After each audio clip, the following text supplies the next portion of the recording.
राज्यसभा चुनाव की घोषणा के बाद से बिहार में राजनीतिक हलचल तेज हो गई है। पक्ष और विपक्ष के तरफ से बयानबाजी भी साफ तौर पर देखने को मिल रही है। लेकिन इन सब के बीच तेजस्वी यादव के सामने ये चुनाव एक बड़ी चुनौती के रूप में देखा जा रहा है, क्योंकि तेजस्वी यादव को राष्ट्रीय कार्यकारी अध्यक्ष बना दिया गया है। उसके बाद से उनकी ये पहली परीक्षा मानी जा रही है। आपको बता दें कि बिहार में 5 सीटों पर राज्यसभा के चुनाव होने हैं और ऐसे में राज्यसभा की एक सीट को लेकर के बिहार की राजनीतिक हलचल जो है वो काफी ज्यादा तेज हो गई है। हम आपको बता दें कि जिस तरीके से बिहार विधानसभा के चुनाव के परिणाम सामने आए, 202 सीटों पर एनडीए ने जीत हासिल की, तो दूसरे तरफ महागठबंधन जो है वो 35 सीटों पर सिमट करके रह गया। इस आंकड़ों को अगर समझने की कोशिश करेंगे तो इस हिसाब से राज्यसभा की 4 सीटें एनडीए के पास चली जा सकती है, लेकिन एक सीट को लेकर के बिहार में राजनीतिक हलचल साफ तौर पर देखने को मिल रही है। हम आपको बता दें कि महागठबंधन में फिलहाल 35 सीटें हैं। 35 विधायकों का समर्थन जो है वो तेजस्वी यादव के पास फिलहाल है, लेकिन राज्यसभा की सीट पाने के लिए उनको कहीं ना कहीं 6 और विधायकों का समर्थन जो है वो चाहिए होगा, और इसको लेकर बिहार में खूब राजनीतिक बयानबाजी भी देखने को मिल रही है। हम आपको बता दें कि असदुद्दीन ओवैसी यानी जिनकी एआईएमआईएम पार्टी है, उनको लेकर भी बिहार में खूब चर्चाएं हो रही है। एआईएमआईएम के तरफ से 5 विधायक जो है वो बिहार विधानसभा के चुनाव में जीत कर आए थे, और अब तेजस्वी यादव ये कोशिश कर रहे हैं कि किस तरीके से गणित को बैठाया जाए ताकि राज्यसभा की एक सीट जो है वो उनके पक्ष में आ पाए। असदुद्दीन ओवैसी को मनाने की भी बात बिहार की राजनीति में चल रही है। इसके अलावा आईपी गुप्ता भी एक अहम फैक्टर माने जा रहे हैं। बसपा की एक सीट भी इसमें निर्णायक भूमिका जो है उसकी भी साफ तौर पर देखने को मिल सकती है। हम आपको बता दें कि तेजस्वी यादव अब राजद की कार्यकारी अध्यक्ष बना दिए गए हैं। इस भूमिका में ये उनका पहला बड़ा राजनीतिक इम्तिहान माना जा रहा है। अगर वो 5वीं सीट पर मुकाबला खड़ा करने में सफल रहते हैं तो ये संदेश जाएगा कि गठबंधन राजनीति को साधने में सक्षम है, लेकिन अगर रणनीति विफल होती है तो नेतृत्व क्षमता पर सवाल जो है वो साफ तौर पर उठते हुए नजर आएंगे। राजद की ये कोशिश है कि एआईएमआईएम और बसपा को साध कर समीकरण को अपने पक्ष में लाया जाए।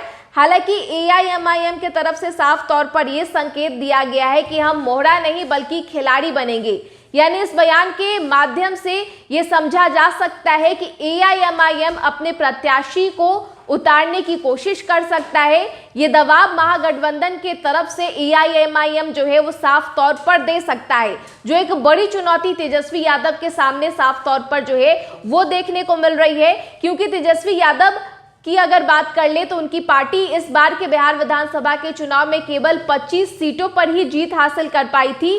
पिछले विधानसभा चुनाव यानी 2020 के बिहार विधानसभा के चुनाव में राजद सबसे बड़ी पार्टी बनकर के उभरी थी, लेकिन इस बार के चुनाव में राजद का परफॉर्मेंस काफी ज्यादा गिर गया और महज 25 सीटों पर सिमट करके रह गई है। और यही कारण है कि अब राज्यसभा की एक सीट को लेकर के बिहार में खूब राजनीतिक घमासान देखने को मिल रहा है। और तेजस्वी यादव को अगर राज्यसभा में अपने कैंडिडेट भेजने हैं तो उन्हें अपने गठबंधन की एकता का प्रमाण देना होगा। कांग्रेस के साथ भी राजद की जो है वो खटपट चल रही है। अंदर खाने से ये खबर सामने निकल कर के आ रही है और इससे आकलन किया जा सकता है कि तेजस्वी यादव के सामने कितनी बड़ी चुनौती है।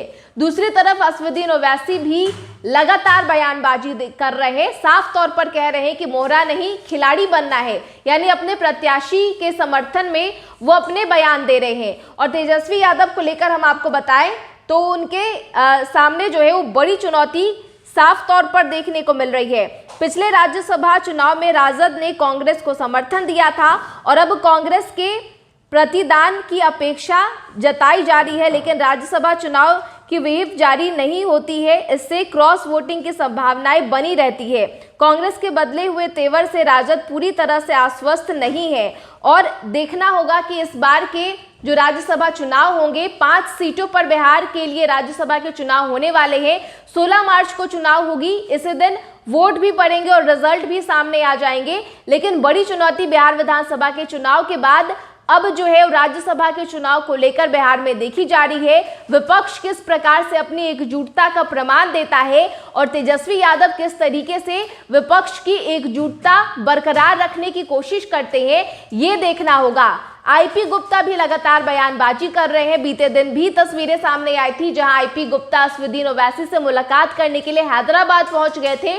तस्वीरें सामने आई थी और उनको लेकर भी खूब चर्चाएं चल रही है कि क्या आईपी गुप्ता इस बार तेजस्वी यादव का साथ देते हैं या फिर कुछ खेला कर देते हैं। देखना होगा कि राज्यसभा के चुनाव में क्या कुछ आंकड़े निकल करके सामने आते हैं और क्या कुछ संभावनाएं देखने को मिलती है। बहरहाल इस खबर में इतना ही। तमाम खबरों के लिए बने रहे फर्स्ट बिहार झारखंड के साथ। नमस्कार।